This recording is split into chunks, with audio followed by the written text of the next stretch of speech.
Fala galera, graças e paz, tudo bem com vocês? Estamos começando aqui mais um Papeando a Palavra, hoje com a presença internacional desse pastorzão super alegre, super gente boa, pastor Jabes Alencar. Mestre, muito obrigado pelo sim convite que eu te fiz. A gente estava trocando uma ideia agora antes de começar a gravar, eu falei para ele da surpresa que eu fiquei dele ter aceitado participar do Papinha na Palavra. Ainda continuo surpreso e provavelmente continuarei surpreso depois que a gente terminar de gravar. Né? E para a galera que está assistindo a gente, o pastor Jabes, ele é um pastor que ele vai ter muita coisa para acrescentar na minha e na tua vida aqui, nesse Papinha na Palavra, muito especial, assim como todos os outros também. Então, galera, você que está aqui começando esse vídeo, assista, por favor, até o final, que vai valer muito a pena. Mas antes de passar a palavra para o pastor, eu quero te deixar aquele recado que é habitual. Todo começo de vídeo a gente fala sobre isso. Não esqueça de se inscrever no canal, compartilhar com seus amigos, comente aqui também no vídeo, que ajuda muito a espalhar o alcance para outras pessoas. Dê atenção aos links que estarão aqui na descrição, que são os links de apoio ao canal. Né? Como você que nos assiste já desde o começo bem sabe, o time aumentou, nós temos alguns custos e o que a gente pede para você é simplesmente o que Deus tocar no seu coração. Né? Que a gente não estipula valor, a gente não trabalha dessa forma e aquilo que Deus propõe no seu coração será muito bem-vindo para ajudar a gente a custear os gastos que nós temos aqui com o projeto Eu, um Jovem Teólogo, e o podcast Papeando a Palavra. E você que nos ouve através também do Spotify, seja bem-vindo. Esse bate-papo vai ser muito bom e fique até o final. Pastorzão, se apresenta para a galera aí, conta um pouquinho da vida do senhor. Bem, minha gente, eu sou o pastor Jabes Alencar, nasci nos Estados Unidos da Paraíba. Hoje eu estou nos Estados Unidos de verdade, aqui em Orlando, na Flórida, né? Mas eu nasci na Paraíba, meu pai pastor, 11 irmãos, 7 homens e 4 mulheres. Meu pai foi um desbravador do Evangelho, um dos pioneiros da Assembleia de Deus no Brasil, foi pastor por 74 anos. O Senhor o recolheu com 96 anos de idade. E durante 74 anos ele pastoreou grandes igrejas no Brasil, São José dos Campos, Ribeirão Preto, Mauá, e lá no Nordeste, Vitória da Conquista, na Bahia, abriu igrejas em todo o Nordeste, na Paraíba, Pernambuco, Rio Grande do Norte. Então, eu sou filho de um pioneiro da Assembleia de Deus e nasci no Evangelho, cresci e, quando chegou a idade de adolescência, eu tive a oportunidade de decidir a minha vida, o que eu quero, né? Porque a gente sempre tem que lembrar, porque Deus não tem neto, né? Deus tem filhos. Então, não adianta eu ser filho de pastor e não tomar uma decisão por Jesus. E eu pensei que ia ser mais difícil, mas, graças a Deus, o Senhor me chamou bem jovem, eu realmente tomei uma decisão por Jesus, fechei com ele e logo cedo senti um chamado de Deus.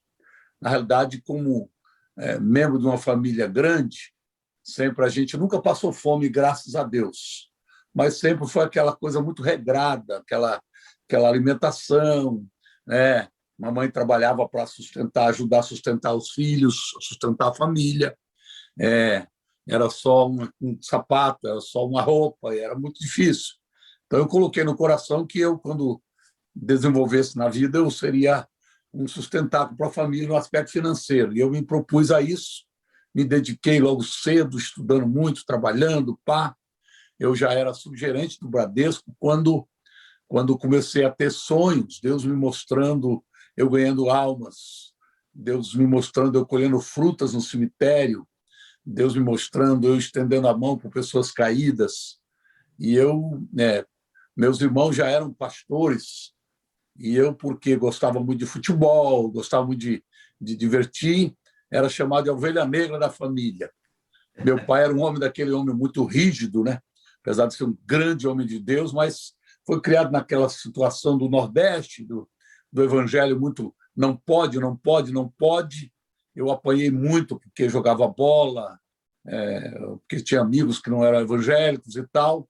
Então, eu tomei uma decisão de seguir a minha carreira sem me preocupar em pregar e estudar muito a Bíblia, mas eu senti o chamado de Deus e não teve como fugir. Eu era subgerente do banco e fui visitar um cliente e uma pessoa morreu na minha frente.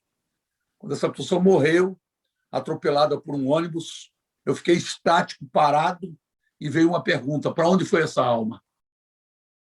Para onde foi essa alma? Naquele momento, o Espírito Santo falou muito comigo: Jabes, para ser gerente de banco tem muitos, mas ganhador de alma são poucos. Eu me lembrei do versículo que diz: a seara é grande, os ceifeiros são poucos. E é interessante que 5 dias depois eu vi uma outra morte. Aí já foi um motorista de táxi que os caras tinham matado, tinham colocado no porta-mala, e eu estava passando debaixo do viaduto da Lapa, em São Paulo, e eu vi quando o guarda foi chamado pela menina que tomava conta do negócio de olhar os carros, né, de ver estacionamento, tal, Zona Azul. E aí ela disse: olha, esse carro está aqui desde sexta-feira, hoje já é terça. Aí o guarda pegou a chave, estava no contato, e eu estou lá olhando aquela cena. Não foi coincidência, foi Deus que me levou ali. E quando ele abriu o fundo, estava o corpo do motorista que tinha sido morto, já em estado de putrefação, 4 dias, né? Coisa terrível. E naquele momento eu ouvi novamente a pergunta: para onde foi essa alma? E ali eu tomei uma decisão. Naquela semana mesmo, eu pedi a demissão do banco e me matriculei no seminário em Pindamonhangaba, que era o seminário mais conhecido da Assembleia de Deus, é o Instituto Bíblico da Assembleia de Deus, o IBAD, famoso. E ali eu me matriculei, né? E já tinha começado a aula há um mês, eu entrei, já estava a aula bem adiantada, mas foi quando eu comecei a me dedicar na obra de Deus. Esse foi o meu chamado. Esse foi o meu chamado, foi dessa maneira. Logicamente, de cara, não tive o apoio que eu pensava que teria. Eu me lembro que naquela semana eu tomei a decisão de sair do banco. No sábado, eu fui lá em Pindamonhangaba, eu morava em São Paulo, fui em Pinda, me matriculei para começar na segunda-feira na aula. E no domingo eu fui para a igreja que eu congregava, que não era com meu pai morava no interior. E eu congregava na igreja, eu fui domingo de manhã, todo alegre, para contar para o pastor a minha decisão. E foi interessante, que eu esperei acabar a escola dominical, corri lá para falar com ele. Ele conhecia bem minha família. Quando eu falei para ele: pastor, eu saí do banco. Eu falei em tom de alegria, né? Ele falou: mas está alegre porque saiu? Eu falei: porque eu me matriculei ontem no IBAD, vou estudar, eu quero pregar evangelho, quero ser pastor, pregador. Rapaz, e de repente ele olha para mim e diz: Jabes, você não. Seus irmãos, tudo bem, mas você não, Jabes. Caramba. Você não leva jeito. Ele usou essa frase. Você não leva jeito. Rapaz, eu bati a cabeça. Falei: pastor, mas agora eu já fiz. Pensa bem, vê se não dá para você voltar atrás. Eu saí da frente daquele pastor, fui para o banheiro, que era num corredor assim, e eu chorava muito. Eu comecei a chorar.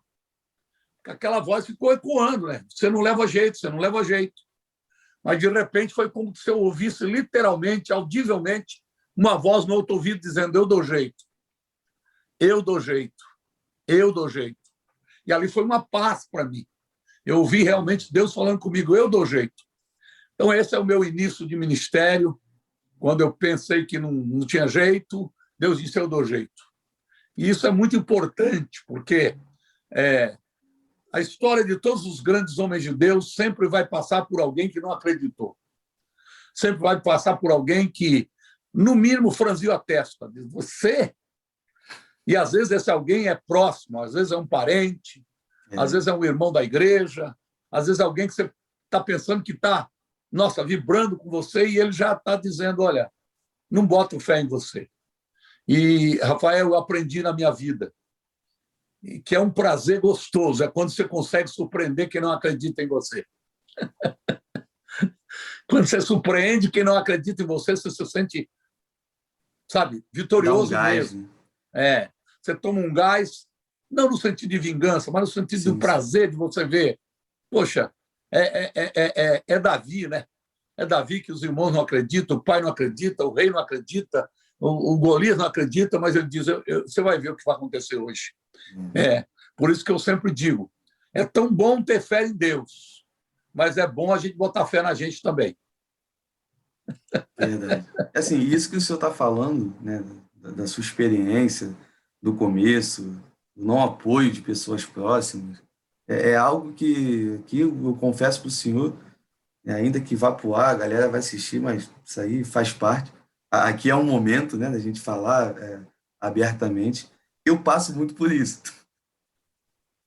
E o senhor falando, eu fiquei assim agora pensando, eu falei, nossa, Bem-vindo ao time. e isso faz parte do processo realmente, Sem nenhuma dúvida, sem nenhuma dúvida, sem nenhuma dúvida. porque até quando eu comecei esse projeto na internet, algumas pessoas próximas falaram comigo, isso aí é brincar de internet, isso aí é para gente que não tem o que fazer, isso aí não vai dar resultado nenhum, isso daí é... Com quem você vai conversar? Somente com seus amigos, né? Mas os seus amigos uma hora vão acabar.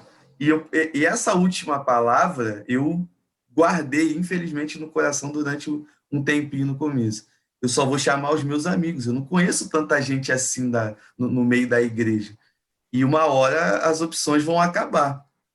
Só que com o passar do tempo, e isso é o mais interessante e o que me deixa muito feliz, que realmente, talvez o ciclo de amizade que eu tenho, que eu achei interessante de chamar, pode ter se esgotado. Né? Tem uma boa parte ainda, mas é bem limitado, porque eu sou uma pessoa muito introvertida, então não sou de sair fazendo amizade com todo mundo.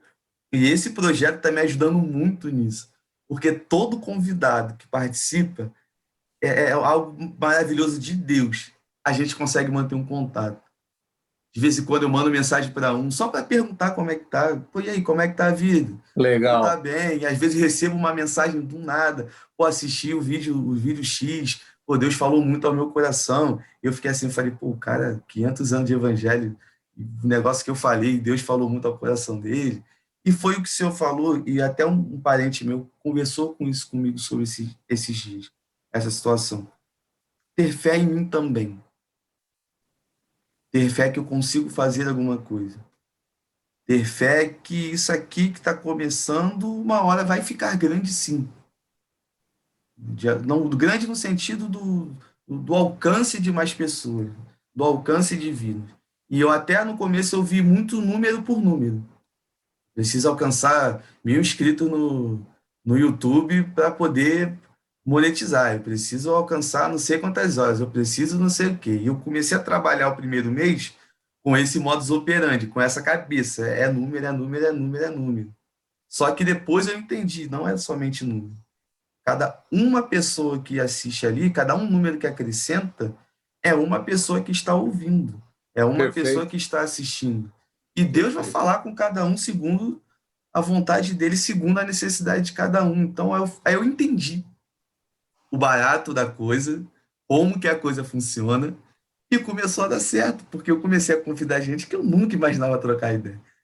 Gente que eu nem sabia que poderia chegar e falar, oi, oi, meu Deus, que essa pessoa está me Aí respondendo. o próprio Deus surpreende, meu irmão. E isso é muito, muito, muito legal. E até É, para você também que está nos assistindo aí, seja jovem, seja aí na faixa dos 20 aos 30 anos, ou até mais velho, que quer começar um projeto agora, aproveitando esse boom das redes sociais, esse boom dos podcasts que a gente tem aí nas plataformas, YouTube, Spotify, Apple Music, não importa, qualquer uma dessas plataformas, cara, acredita em você, mas coloque Deus em primeiro lugar. Eu sempre quis começar um projeto, então começa hoje. Começa agora, não espera chegar o tal momento certo para se começar. Quando eu aprender a falar, quando eu tiver um material bom, quando eu tiver uma mesa de som legal para poder ajeitar ali tudo certinho. Não espera isso acontecer. Eu comecei, pastor, um telefone, uma ring light. O meu primeiro papel na palavra foi com a minha irmã. Está lá olha até só. até na lista. Marcele Souza é o nome dela. A ministra de louvor lá na igreja. Acho que ela puxou toda a voz da família só para ela. Ela canta pra caramba, aí eu Uau, desisti, não dá, não tem condições. E eu fiz questão de começar com ela o projeto, porque a gente se batizou no mesmo dia 12 de outubro de 2012, se não me falha a memória. Nós nos batizamos. Ela se converteu no mês de julho, final de julho, mais ou menos, e eu ali no meado, final de agosto. Então foi tudo muito próximo. E eu falei para ela, pô, eu faço questão de que você participe do primeiro, o início desse Que projeto, porque legal, a que gente legal, começou junto. E que a gente mora legal, na mesma casa, só que cada que um ficou legal, num quarto. que E, legal. pastor, o primeiro foi muito engraçado. Tem hora que ninguém consegue ouvir a minha voz e a voz dela direito, porque o ventilador estava em cima e ficava aquele barulho. Pá, pá. Ah, E depois, quando foi passando, eu fui aprendendo, curioso pra caramba do jeito que eu sou, comecei a ver vídeo no YouTube de como se edita, de como se faz, de como se grava. Né? Deus foi abençoando, uma galera começou a apoiar financeiramente a questão do canal. Eu consegui comprar um microfone, consegui comprar uma câmera e tudo mais. E eu fiquei assim, pô, esses primeiros eu tive a ideia, um momento, de tirar. Depois, esses primeiros eu vou tirar porque tá muito ruim. Esses primeiros eu vou tirar que tá muito feio, tá bem vergonhoso ali a situação. Mas depois eu fiquei pensando assim, eu falei, não tem por que tirar. É um começo, né? Valorizar os pequenos começos. Então, é importante, né? E assim, até. E fica isso de exemplo para a galera que está querendo começar alguma coisa, que está assistindo, independente do local que você esteja assistindo ou ouvindo a gente aqui no Papinha na Palavra, começa. Vai nessa pegada e vai dar certo. Como um bom carioca, vai dar muito bom. Vai ter certeza disso. Bom em Cristo Jesus.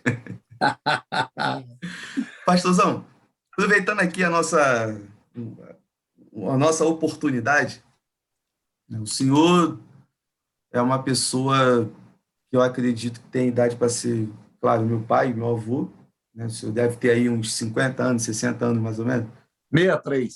63. E nós somos de gerações diferentes. Isso é claro e evidente. Ainda que eu já esteja com meus cabelos brancos na barba, né? Toda uma questão de genética, mas eu tenho só 30 anos. Eu estou ficando mais velhinho já, né? Quando eu vejo juventude na igreja chamando de tio, eu fico, pô, tio não, eu Está sou teu começando a irmão. vida, você está começando a vida, você está começando a vida. Tem muita coisa indo pela frente. É, eu não sou daqueles velhos que ficam falando assim, eu não me troco por um de 20 ou por dois de 20. É, porque tem velho que fala isso, né? Eu estou Uhum. com 70, mas não me troco por dois de 20. Eu sempre digo, é claro, não acho quem queira trocar. Por isso que não troca. Aliás, eu estou procurando quem foi o, o estúpido que disse que é a melhor idade. Eu quero descobrir quem foi que inventou essa história de melhor idade. Melhor idade é você. É 20, é 25, é 18. E assim, e a gente, pelo fato de sermos de gerações diferentes, né, eu carrego muito isso no meu coração. Eu aprendi, até no começo da faculdade que eu faço de logística, matéria sobre sociologia, o professor ele enfatizou a questão do choque de gerações, né, que na sociologia vai se chamar de geração, o choque da geração XY, né? É, Aonde uma tem uma dificuldade de se comunicar com a outra. E ele fala que isso é natural, que é normal, enfim, é uma verdade. Só que eu observo essa questão dos mais antigos, né, dos mais experientes, como verdadeiras enciclopédias para a gente que é mais jovem tirar experiências. Né? O fato também de eu ser apaixonado por história, eu amo muito a matéria história, então eu gosto de aprender a história de tudo. Seja história da igreja, seja história do país, a história do mundo. Eu gosto muito de aprender, eu sou muito curioso nessa parte. E um dos princípios da história é aquele que você. O povo que não conhece a sua história, ela comete os mesmos erros do passado no presente. E fica aquele círculo vicioso. Os erros se repetindo, os erros se repetindo. E, pastor, para o senhor, né, que agora está muito ativo nas redes sociais, né, eu vi lá, tem várias lives do senhor. E para a galera que não conhece, depois vou botar o link aqui no vídeo do Instagram do Pastor Jabes, né? A live começa, rapaziada, sempre muito alegre, tocando violão, cantando pra caramba, chama um convidado. É bem dinâmico, é muito legal, é muito boa mesmo. Não é só porque a gente está trocando a ideia aqui que eu estou falando que é legal, não, porque eu já tinha visto obrigado, antes obrigado, de conversar com obrigado. ele. Então, para o senhor, qual é o porquê da dificuldade da galera da sua geração, que ainda está viva hoje, de se comunicar através da realidade das redes sociais? Por que você acha que essa galera tem muita dificuldade de abrir mão de algumas formas, né, não de princípios, de algumas formas antigas para se adaptar às formas do presente? Rafael, eu acho que um dos maiores problemas, eu não sei como é o nome dessa fobia, mas é o próprio medo de mexer com uma coisa que a gente não conhece. Você está entendendo? Você pega uma criança hoje de 2, 3 anos de idade, ele dá um banho, ele entra, ele mexe, ele faz em 5 anos, 8 anos, 10 anos. A criança mexe com a rede social, dando risada. E você sabe que a gente, de qualquer maneira, tem um bloqueio nesse aspecto. Porque na nossa época, você passava na rua, tinha uma plaquinha, aula de datilografia. Aula de datilografia, que é aquelas máquinas de datilografia que a gente fazia o curso, que tinha A, S, D, F, G, A, S, D, F, G. Você primeiro aprendia isso.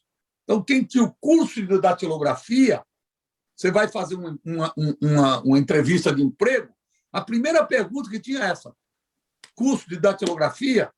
Ou seja, aí você vem para hoje, você vem para um computador, você vem para a internet, você vem para dezenas de opções, redes sociais que não acabam mais. Então, dá um bloqueio. Eu creio que um dos maiores problemas é o bloqueio, né? O medo, a insegurança, né? Porque já não tem o mesmo raciocínio que tinha e não tem, muitas vezes, paciência de aprender. Tem gente que não tem paciência de ensinar. Você está entendendo? Ah, mas é uma coisa tão simples, você não sabe? Não sei. Eu não sei, nunca aprendi. Né? Então, esse é um dos problemas. Com relação a quando você olha para o lado da igreja, né? A igreja sempre teve um bloqueio com o novo. Né? Tem um versículo bíblico que o pessoal usa muito, né? Quando é para esse tipo de coisa: não remova os marcos antigos. Não remova os marcos antigos. Verdade. Tem gente que ainda fala isso hoje, né? Para apoiar, muitas vezes, uma atitude de ignorância. Né? Jesus, se estivesse vivendo hoje, o apóstolo Paulo, se estivesse vivendo hoje, o cara era o bambambam. Bam, bam. Porque ele Imagina sempre o foi muito... apóstolo Paulo com o Instagram. Imagina, ele sempre foi o bambambam bam, bam do momento.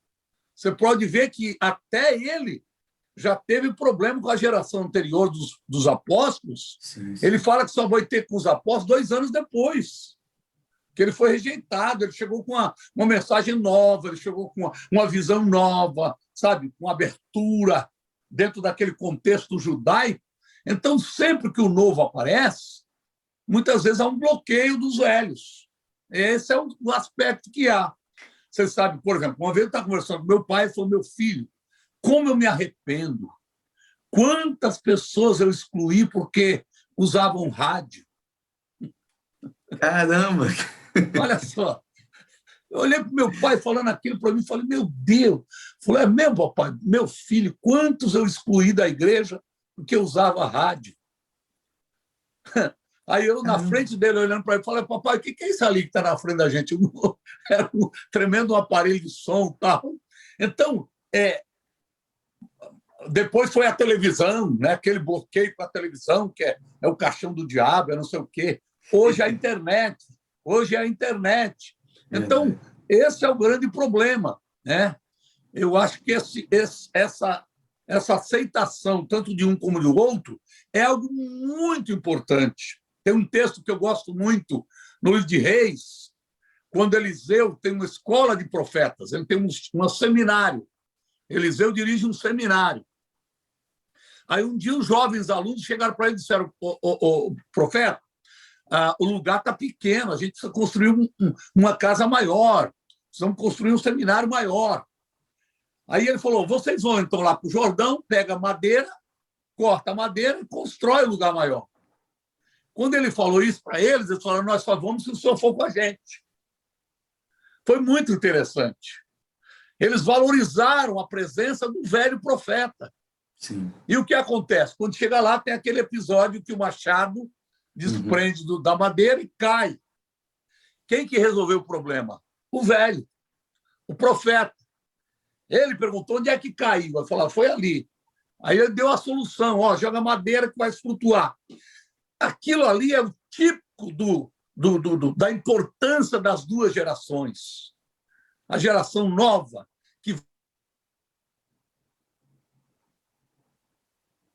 que tem já experiência, que muitas vezes vai dizer para você, não pega essa estrada que eu já passei por aqui. Eu quebrei a cara aqui, não vem não. É tão bom. Quando você está viajando e tem uma placa dizendo não entra aqui, aqui você vai ter problema. Né? Então é isso que a gente precisa aprender e vencer esse bloqueio. E é importantíssimo isso que o senhor falou, porque existe uma galera hoje em dia, principalmente esse pessoal agora que tem aí na faixa de, vamos botar, dos 12 aos 18, mais ou menos, de um senso de independência. Aí a psicologia vai falar que isso é normal da idade, da questão da adolescência e tudo mais. Só que o senso de independência parece que ficou maior. Eu não dependo de ninguém, eu não dependo do meu pai e da minha mãe, o meu pastor sempre está errado, o pessoal mais velho da igreja sempre está errado, porque eu li 2 livros e já acho que sou o teólogo da igreja. Né? E até confesso aqui o meu pecado para todo mundo, que no começo eu andava desse jeito. Eu li o primeiro livro e achei que, nossa, eu sou o máximo, porque o meu pastor não gosta de ler, então a pregação dele é ruim, a mensagem dele não presta, a minha mensagem é melhor, a minha mensagem vai ser melhor. Até o dia que ele me botou para pregar a primeira vez. E a minha mensagem foi uma porcaria, que não rendeu nada. Porque a experiência que ele tinha conta muito e é muito importante. Claro. Claro, com o passar do tempo, eu fui pregando, comecei a dar aula, e eu fui adquirindo uma experiência com o passar do tempo. Mas não se compara a uma experiência que os pastores e as pessoas mais velhas têm. Então, assim, a importância que isso tem, precisa ter, na verdade, na vida de nós jovens. Né? Então, assim, até o jovem que está assistindo a gente ouvindo nesse momento, cara, a gente precisa aprender muita coisa ainda. Nós não vivemos nada. Nós estamos começando a nossa vida ainda. Então a gente precisa ter sempre alguém mais experiente do nosso lado. Justamente com o exemplo que o senhor falou. Na estrada que nós andamos, tem sempre uma placa dando a direção. Ó, vira ali à esquerda. Hoje em dia, a galera nem vê tanto a placa, né? Ouve mais o GPS, que é mais fácil. Aí aquela mulher ela falando, vire à direita, vire à esquerda, pare, vá à frente e tudo mais. Mas é uma direção. Alguém precisou passar pelo aquele caminho para poder aprender e deixar como referência. Então, assim, uma coisa que eu sou apaixonado, né? E eu converso muito com um pastor amigo meu, o pastor Carlos Eduardo Pequeno, e eu quero sugar tudo que ele sabe. Tudo que ele sabe eu quero sugar. De aprendizado, com erros e acertos, né? Porque eu já vi o comportamento de algumas pessoas de achar, eu sou jovem, então eu já vi os erros dos antigos e não cometo os mesmos erros hoje. Mentira, que se não tomar cuidado, vai cometer os mesmos erros sim, porque isso é muito individual, isso não tem nada a ver da questão da geração, você escolhe, né? Erra ou não erra. Perfeito. Então, assim, tem essa importância. Então, olhe no coroa, cara. Olhe na pessoa mais experiente que você conhece. Suga o máximo de ensinamento. Mesmo se não for da igreja, seja o seu avô, que eu acredito que os nossos avós nunca querem nada negativo para nossas vidas. Eles têm muita coisa a passar, pai e mãe. Né? E eu vejo assim, não sei se o senhor enxerga da mesma forma, pastor, que os adolescentes hoje eles estão naquela ideia de não respeitar pai e mãe de forma alguma. Né? Eles são totalmente dependentes do pai e da mãe, no sentido financeiro, porque eu já conversei com adolescente mais vezes e falei, minha mãe não me manda. Eu falei, mas tu come como? Ele é ela que trabalha. Eu falei, então ela te manda sim. Então você acabou de isso dar aí o tiro também no é pé. resultado. Isso aí é resultado da deterioração da questão familiar, né? A gente, com o tempo, foi passando a questão da autoridade dos pais, que foi morrendo. né? A própria estrutura da sociedade, né? Buscando a liberdade, chegou-se à libertinagem. Buscando uma autonomia, chegou-se ao cúmulo da falta de autoridade, ninguém respeita ninguém. Isso aí está na sala de aula. Hoje a gente vê aluno fazer com o professor o que na minha época jamais faria, jamais, jamais, jamais. Né? A tinha palmatória, né? Eu lembro, eu de castigo na escola, de pé, de frente para a parede. Eu tinha 6 anos de idade, 7 anos. Eu fiquei de castigo, fiquei de pé, de frente para a parede. A professora batia em aluno na minha época. E estava tudo bem. O pai ainda ia lá e batia palma para a professora. Como é que hoje pode em dia, não é verdade? Não pode falar nada. Você levantava de manhã, Rafael, isso era normal. A primeira coisa que você fazia quando você via seu pai e sua mãe, você pegava a mão e beijava. Até o último dia do meu pai, todas as vezes que eu fui na casa dele, eu pegava a mão dele e beijava. Bênção, pai. Deus abençoe meu filho. Por quê? Isso é um princípio que havia. Havia um respeito. Havia um reconhecimento de autoridade. Uma aceitação. Eu aceito você, você me aceita. Né? E isso, infelizmente, morreu. Aí, como resultado disso, nós estamos vivendo uma juventude, uma adolescência totalmente sem rumo. Porque a gente sabe, o ser humano ele precisa lei. O ser humano ele precisa limite. Né? Foi feita uma pesquisa aqui nos Estados Unidos há pouco tempo e os adolescentes reclamaram exatamente disso, de não ter limite. Eles mesmos chegam uma hora da vida que dizem, peraí, o meu grande erro do meu pai foi não me dar limite, foi não dizer não para mim. Por quê? O pai querendo agradar o filho nunca disse não. Né? Nunca diz não, nunca diz não. Né? Aí hoje você vê, hoje qualquer coisa, até a lei da palmatória, da palmada que tem no Brasil, em muitos lugares, tem coisa que é positiva. Havia excesso, claro, eu contei aqui, eu mesmo não faria o que meu pai fez comigo, e nunca fiz. Mas também o outro lado que abre a porteira e deixa passar tudo é um problema. Foi Deus que estabeleceu limites. Foi Deus que deu a primeira lei. Deus escreveu com a mão dele. Os 10 mandamentos foi Deus que escreveu com a mão dele. Disse, isso aqui é para vocês se guiarem. Né? Tem princípios, tem leis. Né? Infelizmente, hoje nós estamos vivendo essa sociedade totalmente desenfreada, proibido proibir, né? É proibido proibir, o ilegal passou a ser legal, o anormal está tentando ser normal e vice-versa, e aí estamos sem rumo, sem direção. Verdade. É justamente dessa forma que eu vejo, pastor.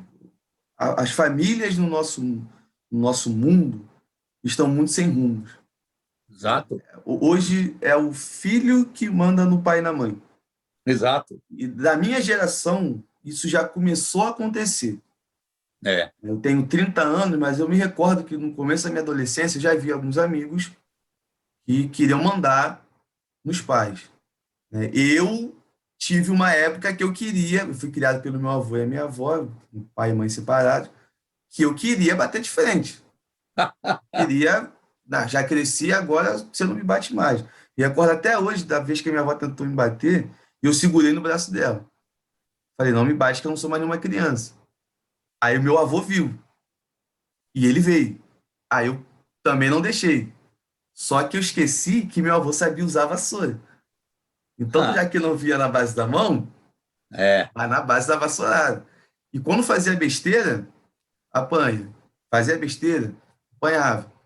E era, assim, uma situação que, para mim, foi importante. Porque ainda que com todos os meus problemas na minha adolescência, com alcoolismo, com droga, com amizades que não deveriam andar, eu tinha os meus princípios que eu aprendi em casa.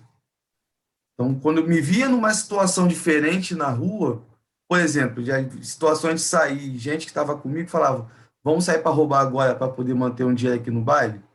Não. E eu não aprendi isso em casa.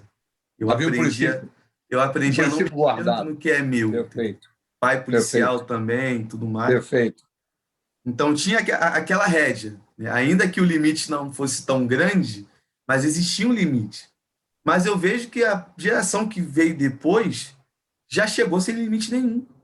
É, É aquela criança que se joga no chão e se bate toda, e o pai, para a criança calar a boca, já pega logo e bota no colo. Eu fico olhando assim, caramba, eu podia fazer o que fosse quando era criança nesse sentido. Que meu avô não estava nem aí para isso. Eu você sabe, levantava de Rafael, que constrangido.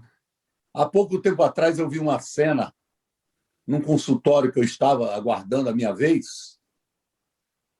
O moleque devia ter no máximo 10 anos, não tinha 10 anos, tinha 7, 8 anos. Ele deu um tranco na mãe de uma tal maneira que não foi ele que se jogou no chão, foi ela. Caramba. Ela começou a chorar, sentou no chão do consultório. Eu não aguento mais esse menino. Aí ele foi, deu um tapa nela. Aí foi com o camarada que estava sentado no coisa. Eu já ia tomar partido, o cara correu lá, segurou ele, fez assim nele, deu um tranco, falou: isso aqui é sua mãe, você tem que respeitar, rapaz. Ah, mas foi difícil, porque ela também deixou acontecer, né? E a criança já conhece. É uma coisa impressionante. A criança conhece o ponto fraco, já sabe que pegou ali, e para mudar isso não é brincadeira. Então, essa geração que a gente está vivendo, isso traz para dentro da igreja.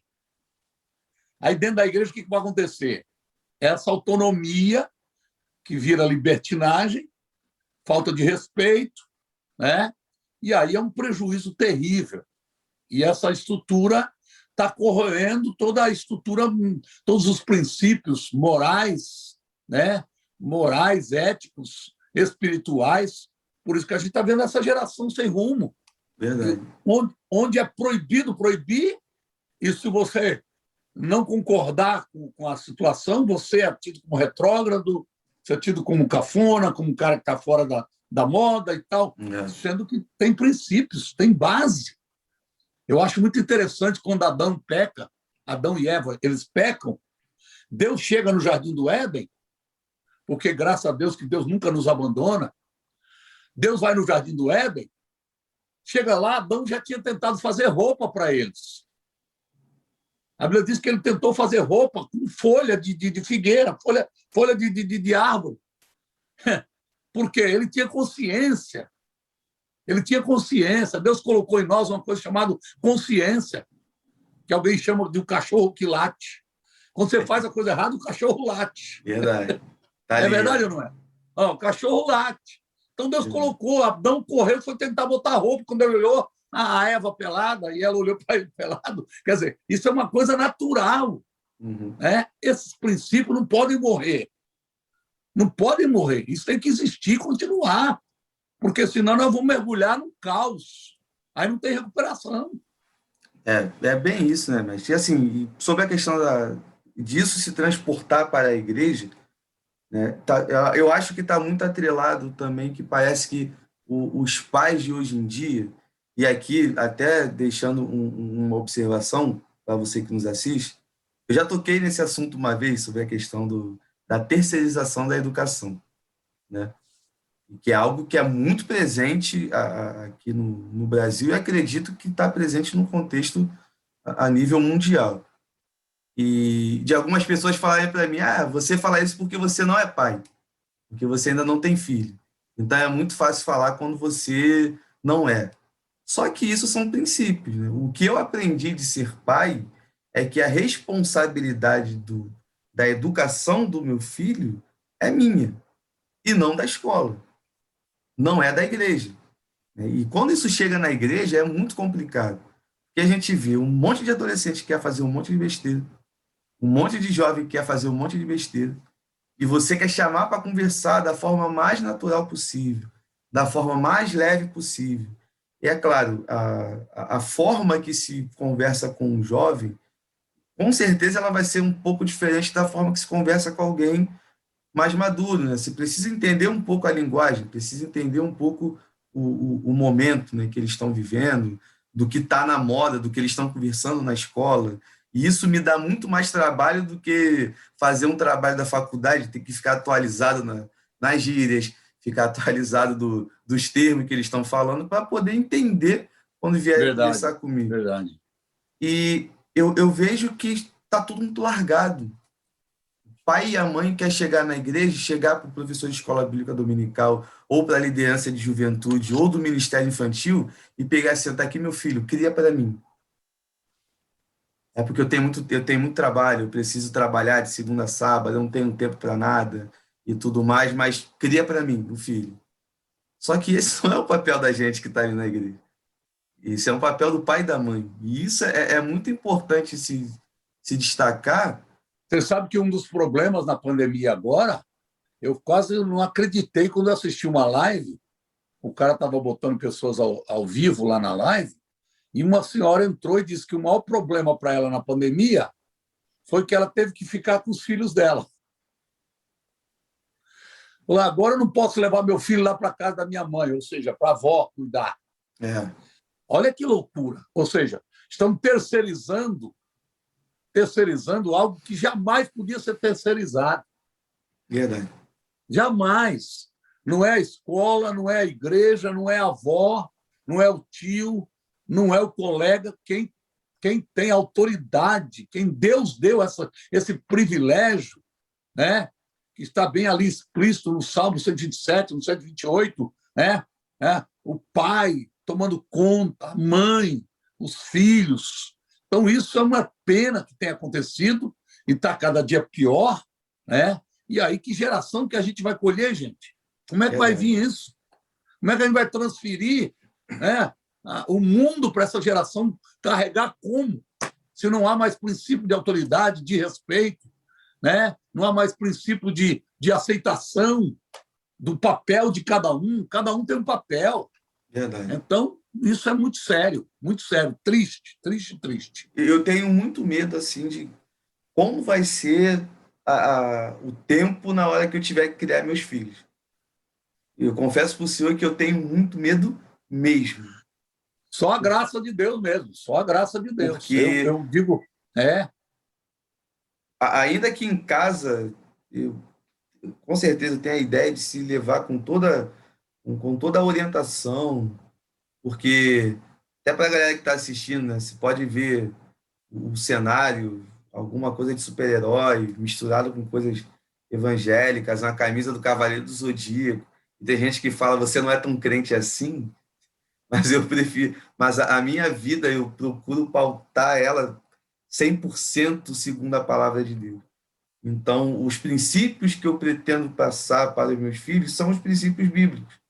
Mas aí eu acho que entra uma grande dificuldade, um grande desafio, que em casa terá o ensinamento segundo a palavra. E na escola? Com o professor?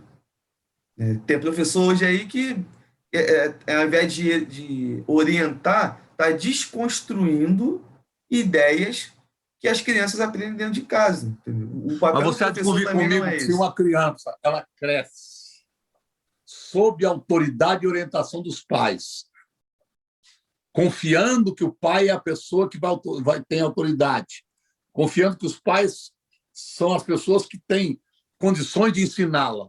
Quando ela chegar na escola e ver o choque, certamente ela vai optar por obedecer o pai. Sim. Sempre que eu ministrei para pais, sempre que eu ministrei, a primeira palavra, nunca percam a autoridade.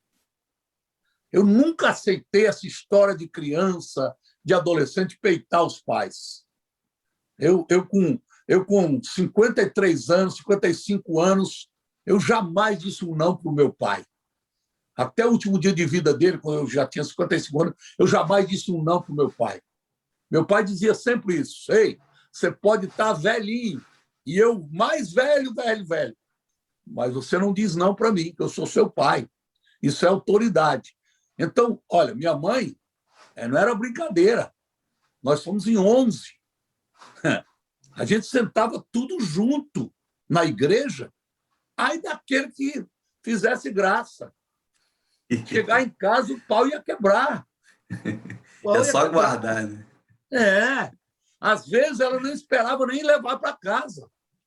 Eu lembro que às vezes ela saía na hora do culto, levava lá para o banheiro e já dava um jeito, voltava mansinho. Teve até o caso de uma mãe, uma vez, que levou o menino para o banheiro da igreja, bateu tanto que o moleque conseguiu fugir e entrou correndo na igreja gritando: pastor, pastor, minha mãe está endemoniada.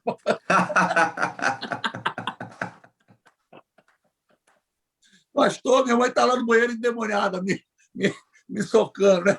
Mas a mamãe era assim, ela olhava para a gente gente tinha medo, a gente tinha temor, tinha respeito, né? E essa geração, infelizmente, chegou num nível que é inaceitável, inacreditável. E Deus tenha misericórdia. É bem complicado. Eu acho que essa situação é justamente o efeito da terceirização. Perfeito? Perfeito. Não quer estar perto. Hoje em dia é só dar um celular e daquela ideia, né? Toma o celular e fica quieto, não me perturba, Tá resolvido. Porque eu tô cansado, tá resolvido tudo. Só que isso é muito complicado, né? Meu ver, isso é muito complicado mesmo. Porque todo conteúdo que se tem na internet, ele precisa ser filtrado. Tem muita coisa boa na internet, mas tem muita coisa boa mesmo na internet. Assim como tem muita coisa ruim. E uma vez, eu lembro que eu estava assistindo em casa, passando o canal, eu falei, vou ver desenho. Quando eu era moleque, eu gostava pra caramba de ver desenho e tudo mais. Eu falei, vou ver os desenhos que estão aí hoje, aí que o pessoal tá vendo para ver como é que tá, para ver se mudou muita coisa. E eu fiquei assustado com alguns desenhos. Eu fiquei olhando assim, isso aí não é coisa para criança. Ainda que eu gostava muito de desenho japonês, e eles têm muito essa coisa de sexualizar a mulher e tudo mais, sempre com a roupa curta e tudo, só que eram desenhos específicos. Mas agora, escancarado, largado do jeito que tá, eu fiquei assim, e um monte. Aí fui fazer uma pesquisa na internet e um monte de criança assiste. Aí eu cheguei e falei, eu preciso levar isso pro meio que eu tô. E comecei a perguntar para alguns pais, teu filho assiste desenho tal? E sim, ele gosta muito, eu deixo ele lá na televisão, na internet, ele fica lá o dia todo se deixar vendo. Fico, você já parou para ver o desenho com seu filho? Não, porque eu não tenho tempo. Eu falei, cara, faz isso. Faz isso, por favor, porque você vai ver que tem coisa que a gente que já tem mais idade... O tempo que não tem hoje vai ter obrigatoriamente no futuro, infelizmente, para chorar e para tentar consertar o que está estragado, que às vezes não tem mais jeito. Está estragado já. Então, é muito sério essa questão do tempo, investir na criança, investir o calor do pai e da mãe, o tempo, a orientação, abrir para pergunta, para dúvida, isso é muito importante. E assim, é uma coisa que precisa ser resgatado com uma certa urgência.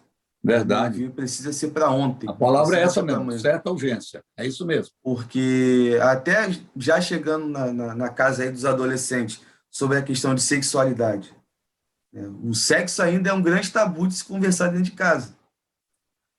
Eu, por exemplo, eu nunca tive na minha família uma orientação relacionada ao assunto sexo.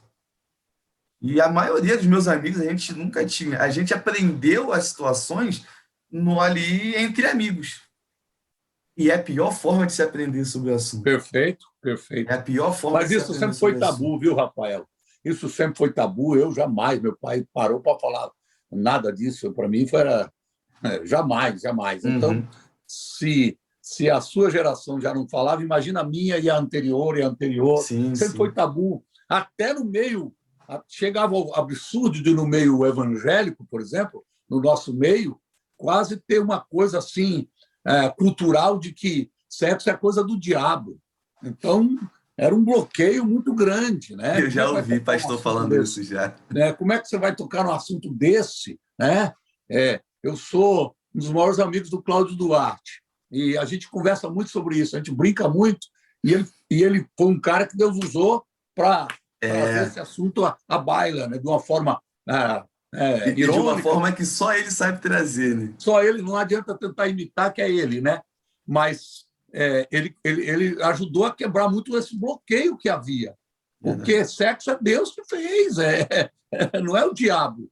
Parece que Deus fez tudo, quando chegou na hora do sexo, o diabo veio, deixa que eu faço. Não, o diabo não criou foi Deus. Nada. Agora, tudo tem que ser de acordo com a palavra do Senhor, com os princípios, mas você está certo, esses bloqueios existem, né? E a gente tem que vencer isso para preparar a geração que vem aí. Preparar a geração que está vindo aí. Nossos filhos, nossos netos, nossos sobrinhos estão vindo aí com o celular na mão desde 1 ano de idade. Isso é muito sério. Não só o perigo da própria pedofilia, esse tipo de coisa, mas a estrutura psicológica, emocional, né? A estrutura espiritual, estrutura de vida, de princípios, de ética, de caráter. Isso é um negócio muito sério, nos preocupa demais. Verdade. E assim, o que eu vejo, né, que essa galera que está aí hoje, criança, são filhos da minha geração. Perfeito. Que não teve orientação. Perfeito. Que não teve essa amizade com os pais para falar de determinados assuntos. Então, quem não aprendeu, não tem condição de ensinar. Né? É uma matemática simples. Uau, E eu fico assim, poxa, até tem alguns amigos que brincam comigo. Tem amigos meus que já têm 2, 3 filhos. E fica, pô, você vai ter filho o quê? Quando teu filho te chamar de avô. Mas eu sou assim, poxa, eu não tenho... Eu sempre tive a consciência. Se eu não tiver uma estrutura financeira e uma estrutura psicológica para ter um filho, eu não vou ter um filho. E isso antes de vir para a igreja. Hoje, pós-igreja, pós-conversão, além da estrutura financeira e a estrutura psicológica, é o contexto casamento, que é o contexto correto de se ter um filho. E assim, eu fico, gente, eu falo com uns amigos meus, né, que, cara, relaxa, fica tranquilo. Eu vou ter o filho na hora que eu tiver que ter o filho. Porque eu não quero ter um filho e depois jogar na mão da minha mãe ou do meu pai e toma aí e cria o filho para mim. Eu acho isso muito sem noção. Isso aconteceu comigo. Mas eu não quero isso para os meus filhos. Eu quero um exemplo diferente. Então, eu acho que essa geração que está aí agora, e eu falo muito isso para os meus amigos, principalmente a galera que tem uma responsabilidade em termos de trabalhar com a juventude. O tamanho da responsabilidade que a minha geração tem. De certa forma, assim, não sei se o senhor concorda com essa ideia, mas está nas mãos da minha geração quebrar ou não alguns tabus. Porque se não quebrar agora, não vai quebrar depois. E só vai piorando com o passar do tempo. Se a gente deixar essa coisa levar mais para frente, já era. Daqui a pouco uma coisa até lógica, Rafael, uma coisa até lógica. Você ainda tem um referencial que você está conversando com esse referencial, que é o meu caso, é a minha geração. Isso. Você ainda tem essa ligação direta. A próxima geração não vai ter mais contato comigo. Sim. Vai ter o contato com uma geração que já está doente. Exatamente. Então, não tem uma base. Então, a geração, a última geração, que pode resgatar esses valores, esses princípios, é a sua geração. Sim. Tanto no aspecto emocional, físico, lógico, legal, mas principalmente espiritual, a sua geração. Essa geração é importantíssima. Eu comparo a vida da gente com a corrida de bastão. A corrida de bastão nas Olimpíadas ou nos Jogos, você sabe, é de extrema importância. Quando aquela turma dá uma volta, pega e entrega o bastão para o outro, a outra turma pega e dá a volta, depois o outro, até que chega o último grupo. O último grupo. E o último grupo é o mais importante. Ele é importante nos 2 aspectos. Se o time dele estiver em primeiro lugar, ele não pode deixar cair. Tem que manter. Tem que manter. E se estiver em segundo ou terceiro, ele tem que lutar o que puder para quê? Para recuperar o que as outras gerações não conseguiram. Verdade. E nesse aspecto, no aspecto de igreja, no aspecto espiritual, aleluia, nós somos a última geração, você é a última geração, que está com bastão na mão. Se você pegar no aspecto de pastores, de líderes de igreja, de chamada, nós vamos pegar a primeira geração lá, os pais da igreja, Tertuliano, Eusébio, aí vem caminhando, aí chega nos grandes líderes do meio, que é Moody, Spurgeon, Wesley, Calvino, esses caras, aí vem. Aí vem o início da igreja no Brasil, por exemplo, Daniel Berg, Gunnar Wingre. E aí vem aquela geração do meu pai, do meu avô, daquele povo que veio. e chegou em nós. E o bastão está sendo entregue. Como é que é a carreira que vocês vão dar? Eu me lembro uma vez, acho que foi na Olimpíada de 82, que os Estados Unidos estava quase perdendo a dianteira na última volta, na penúltima volta, porque o Canadá estava encostando. Mas eu lembro até hoje, quando o camarada disse, mas não vai perder, porque o último cara dos Estados Unidos é o Carl Lewis, aquele monstro. É outra coisa. Quando ele pegou o bastão, parecia que ele estava indo embora, dando tchau. Então, a última geração é a melhor. Isso é muito sério. Isso é muito forte. Eu quero aproveitar esse momento aqui, não só de bate-papo, mas eu tenho certeza que é plano de Deus a gente estar aqui, de ministrar essa palavra para você, jovem que está ouvindo, para você que está aqui ouvindo. Muitas vezes você não entende de por que você passa tanta luta, tanto ataque do diabo, porque o diabo sabe que você está com o bastão na mão. E você é a última geração. Você é a geração que tem a oportunidade de resgatar. Se o time está perdendo, vamos resgatar. Vamos passar para frente. Acelera o passo. Olha para a meta, olha para o objetivo. Aliás, o grande segredo da vida é você ter objetivo, você ter meta, você ter propósito. Né? Nós estamos vivendo uma geração de bobão. Você pergunta, e aí? E aí? Estou vivendo. Eu nasci assim, eu cresci assim, vou morrer assim. Não, ei! Você precisa mudar a história. Pode ser que a sua geração inteira veio mal, mas vai chegar em você, vai mudar a história. Né? Eu gosto muito de frases, e tem uma frase que me acompanha desde o início, que é: se não eu, quem? Se não hoje, quando? Tem coisa que, se eu não fizer, ninguém vai fazer. Tem situações que são intransferíveis. Então, guarda essa frase: se não eu, quem? Se não hoje, quando? Tem coisa que não dá para deixar para amanhã, é hoje. Eu, como pastor, eu aprendi muito isso, eu apanhei muito com isso. Uma vez eu fui chamado para fazer uma visita no hospital por a filha de uma irmã muito querida da igreja. Ela chegou depois do culto e disse: pastor, minha mãe foi para o hospital. Ah, tá, deixa que eu estou orando por ela. Na quarta-feira, a menina voltou e disse: pastor, minha mãe está no hospital ainda, está doente, e ela está pedindo o senhor ir lá. Falei: deixa que eu vou amanhã. Aí não fui. No domingo, a menina veio de volta e falou: pastor, minha mãe ainda está no hospital e ela está pedindo para o senhor ir, ela quer falar com o senhor. Falei: ó, eu garanto que amanhã eu vou. E era essa correria, né? Pá, pá, pá. Aí eu saí de manhã para ir para o hospital, 10 horas da manhã. Toco o telefone no meu carro, eu atendo. Era um problema, lá vai eu resolver o problema, resolver outro. Enfim, eu cheguei no hospital, era 3 horas da tarde. Quando eu estou parando o carro na porta do hospital, eu vi do outro lado da rua, assim, um grupinho de pessoas. Aí alguém gritou: pastor! Eu olhei, era a menina. Falei: pastor, não precisa mais, não. Mamãe já morreu.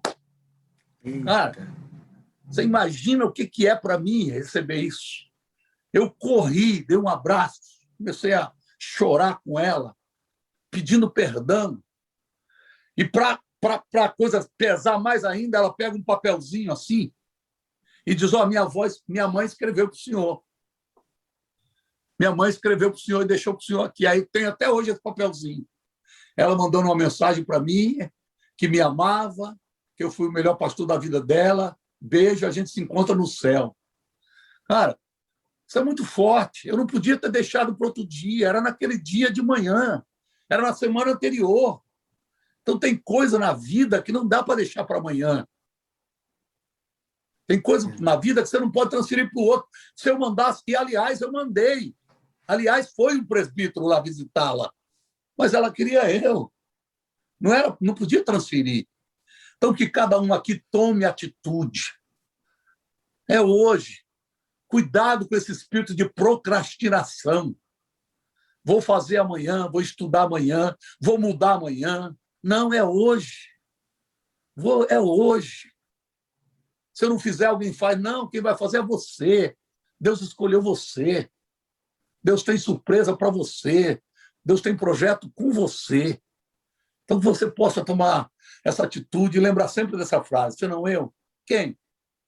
Se não hoje, quando? Amanhã pode ser tarde.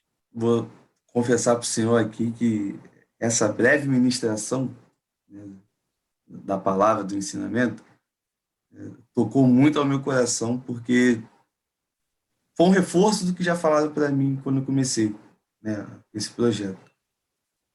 Porque eu não queria, eu tinha medo, comecei até para não entrar no estado de depressão por conta da pandemia. Eu precisava botar para fora e falar com pessoas sobre o que eu estava lendo, sobre o que eu estava entendendo, porque até eu falo com alguns amigos, o que me mantém vivo é o estudo da palavra e estudo no geral, porque mantém uma chama acesa dentro de um chamado. E até agora, no sábado passado, anteontem, eu fui pregar e parece a primeira vez. E eu fiquei alegre, emocionado, uma mistura de sentimentos que eu não sabia se eu pregava, eu queria correr, ao mesmo tempo eu não queria falar nada, então foi bem interessante. E é justamente isso. Se não eu, quem? Se, se eu não começasse esse projeto, quem começaria? Ele não existiria. E tem coisa que é para mim, foi o que uma amiga minha falou, né? Até mandando um abraço aqui para ela, pastora Jaciara, Uau. esposa do meu amigo pastor Marcelo Marinho. Ela falou isso para mim numa terça-feira, uns 2 meses atrás. Ela, Rafa, o projeto é grande porque Deus está contigo. Se fosse outro, talvez não existiria. É você, não é outro. Aí o Senhor agora confirma o que ela falou às meses atrás. Se não eu, quem? Então, a única Eis-me resposta que eu aqui. tenho que dar é eis-me aqui.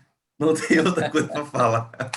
É a resposta de Isaías ao chamado de Deus. Eu Verdade. sempre digo que existem 3 chamadas missionárias.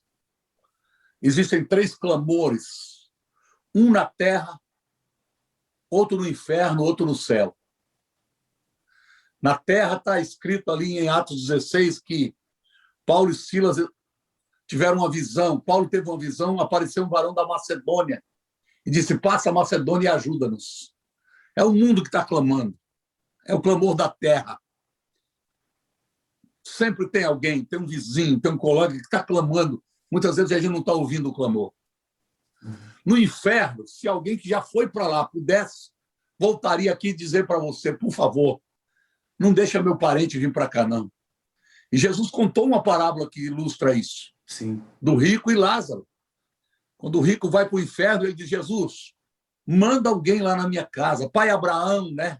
Ele usa aquela figura, pai Abraão, manda alguém lá na minha casa, que eu ainda tenho 5 irmãos, para não deixar vir para cá. Então, hoje tem um clamor missionário no inferno. E o terceiro é no céu. É o clamor que Isaías ouviu no capítulo 6, quando Deus mostra para ele toda a glória. Aí ele diz, eu vou morrer, eu sou um cara, não estou com nada. Sou um cara de lábios impuros, habito no meio do povo de impuros lábios, e meus olhos viram o rei, eu vou morrer. Aí a Bíblia diz que vem um anjo com uma tenaz, toca na boca dele e tira o pecado dele, mostrando que nós não somos aptos pela nossa capacidade, mas é por aquilo que Deus faz. É preciso entender isso. Deus não espera que eu seja perfeito. Deus espera que eu aceite a perfeição dele na minha vida, para que eu possa ser útil. Foi nessa hora que uma voz do céu disse, a quem enviarei? Quem há de por nós? Ou seja, clamor missionário. Aí Isaías diz, eis-me aqui, Senhor, envia-me a mim. É muito forte isso, a mim. Né? Envia meu irmão, envia fulano. Como Moisés, Deus, eu não sei falar. Deus, eu não estou com nada, eu sou gago. Deus dizendo, ei, para de reclamar. Foi eu que te fiz, eu sei os teus efeitos. Mas mesmo assim eu resolvi te chamar. Então, que Deus nos abençoe, né? Que Deus nos ajude, que a gente possa receber essa chamada de Deus, entender que Deus nos conhece, e se Ele nos chamou, Ele sabe por que Ele chamou, e Ele vai capacitar, e Ele vai nos usar. Com certeza. E a gente está num ambiente onde é um ambiente completamente missionário, que é a internet. É Perfeito. um novo método de missão, vamos chamar Perfeito. assim. Consegue Perfeito. alcançar muito mais pessoas do que Perfeito. nas missões próximas, até por conta da pandemia, não se dá para fazer É. aglomeração, né? Eu brinco com alguns amigos que eu vejo a internet hoje como o nosso novo culto ao ar livre. E Perfeito, hoje não é mais numa praça, hoje está num campo muito aberto. perfeito. E eu até tive também uma conversa com uma amiga aqui na entrevista, uma das primeiras, que o meu grande questionamento na época, assim, que eu comecei, foi justamente aquela questão que até a gente já falou, de eu não estar pregando, não estar dando aula e tudo mais. E ela virar para mim e falar: meu amigo, pega a máxima de John Wesley e transfere para você nesse momento.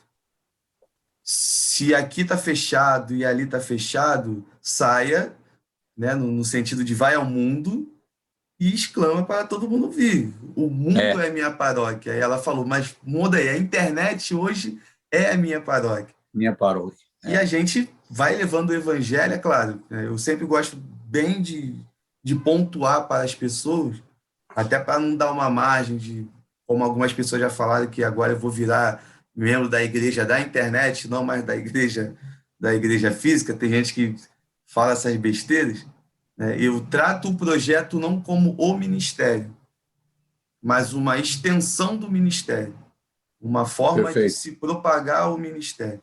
perfeito. Então, é um ministério que não é nosso, né, mestre? Um ministério que não é meu, É, está não é emprestado, nosso? Exato.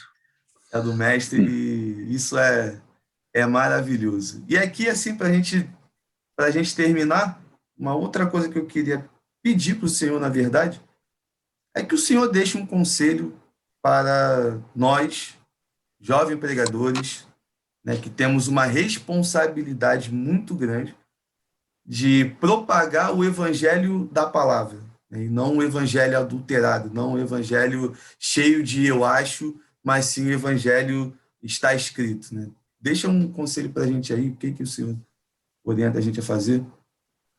Bem, de uma forma objetiva, quero antes também de terminar, já agradecer a oportunidade de estar contigo, estar falando com essa galera querida aí.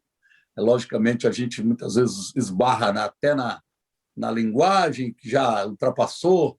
Eu sou da época que rapaz bonito era um pão.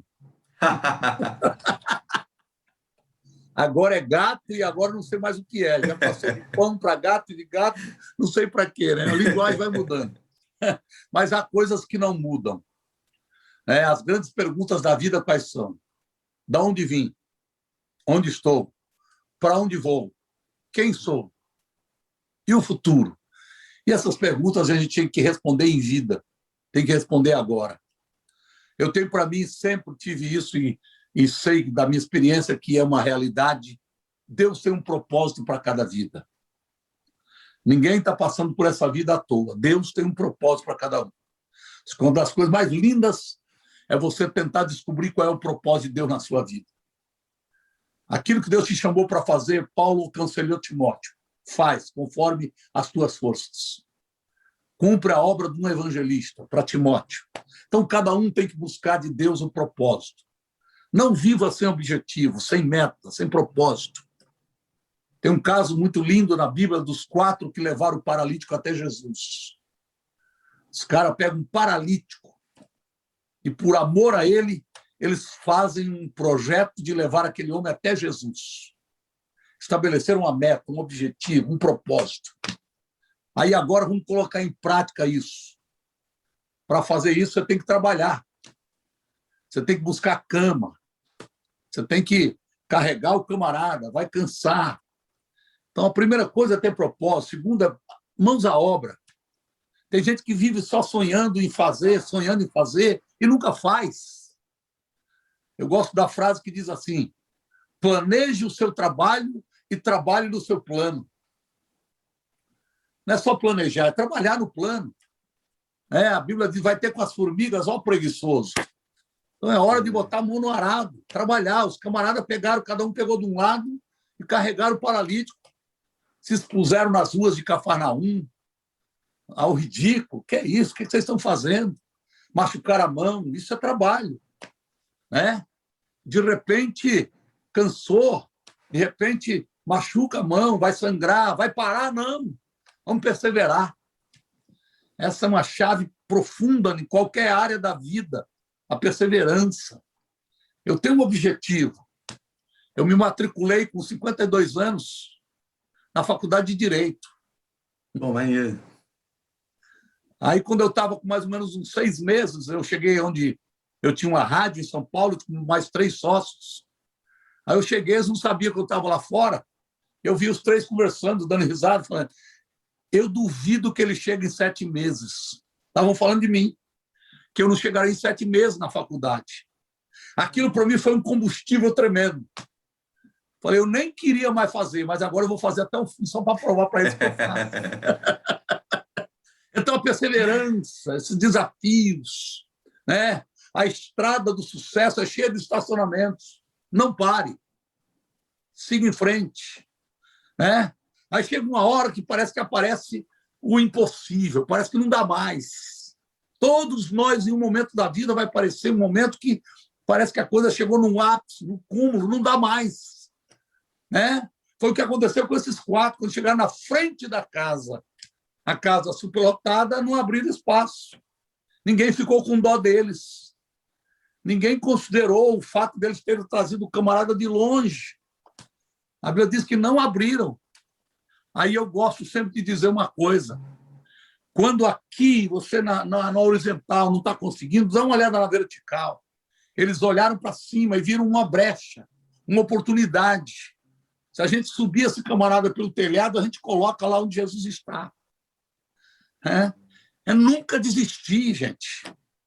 Derrotado não é quem perde, é quem desiste.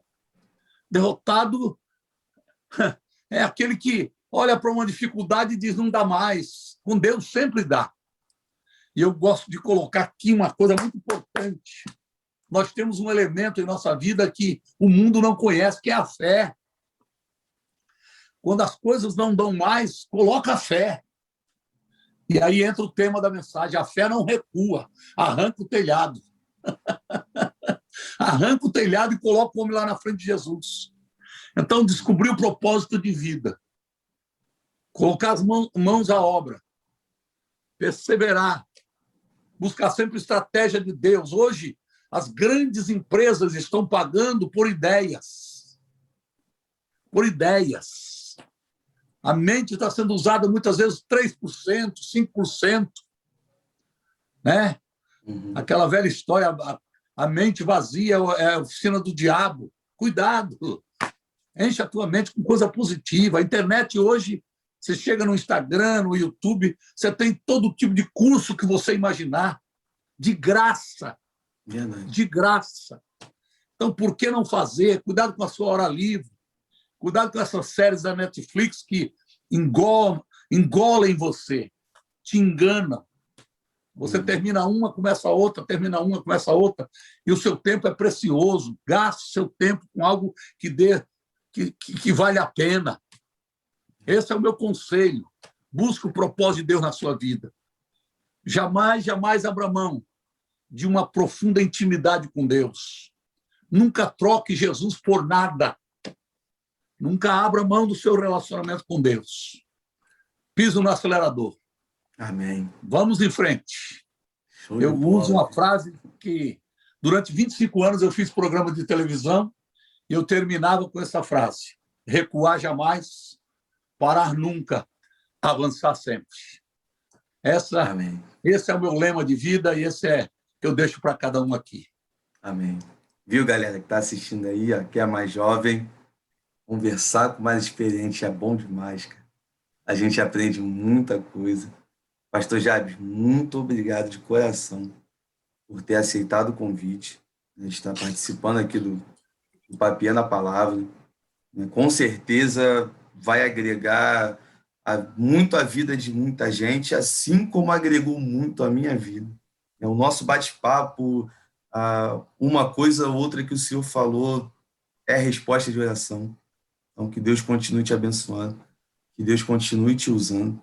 Eu vou pegar algumas frases que o Senhor falou e vou deixar aqui anotado tudo direitinho, para sempre que dá aquela baixada na bola de vou desistir, vou deixar esse negócio para lá, eu ter o contato de novo, lembrar do nosso bate-papo, que vai estar na internet, vai estar salvo. Amém. E muito obrigado mesmo, de coração. Fica aqui minha gratidão, para mim é um privilégio poder servir, poder estar junto. Meu abraço a todos, né? e que realmente Deus possa te abençoar, Rafael, nesse projeto de uma forma poderosa. Amém. Como conselho final, Jesus nunca parou por causa dos críticos. Se você parar por causa dos críticos, você perde o bonde da história. Então, crítico, ele critica porque ele quer roubar o teu potencial, tirar a tua alegria, tirar o teu pique. Quem pede muita explicação não é porque quer saber, porque quer atrapalhar. Então, Jesus não parava. Jesus, bora para frente. E esse deve ser o lema da nossa vida. Um beijo para todo mundo, Deus abençoe, fiquem na paz. Amém. Galera, muito obrigado a você que ficou até o final. Né? Aquele recadinho que eu sempre deixo no final. Você tem toda a liberdade de discordar com tudo aquilo que nós falamos, tudo aquilo que nós conversamos, porém você precisa nos respeitar assim como nós te respeitamos. Vamos continuar pregando o evangelho a tempo e fora de tempo. Não esqueça, vamos junto, vamos com tudo.